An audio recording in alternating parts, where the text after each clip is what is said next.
నమస్తే అండి. మాది ఏలూరు అండి. నా పేరు మాధురి. నేను ఎన్నో ఇబ్బందుల్లో ఉన్నాను. ఆ టైంలో ఒక నెల రోజుల క్రిందటి నుంచి జేకేఆర్ గారి గురించి యూట్యూబ్ ఛానల్ ద్వారా చూస్తూ ఉన్నాను.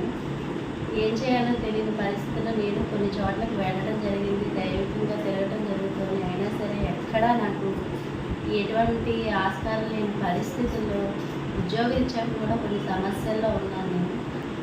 ఒకసారి కలిస్తే నాకు ఏమన్నా రెమెడీ దొరుకుతుందేమో అన్న ఆలోచనతోటి అపాయింట్మెంట్ దొరికింది. నాకు పుట్టినప్పటి నుంచి ఇప్పటి వరకు ఏమేమి జరిగాయి, ఎందుకు ఇట్లా అయింది అనే దాని గురించి ఆయన చెప్పడం జరిగింది. ఆయన చెప్పినవన్నీ నేను చేసుకోవడం జరిగిందండి. దానివల్ల నాకు ఒక ఏడాదిలో నాకు అనుకున్నవన్నీ నేను ఏదైతే కోరుకున్నానో జాబ్ రీత్యా కానీ నాకున్న ఒత్తిడిని తగ్గటం గురించి కానీ మనశ్శాంతిగా కూడా ఉండటం జరిగిందండి. అదంతా జేకే గారి దయ వల్లని నేను భావిస్తున్నాను.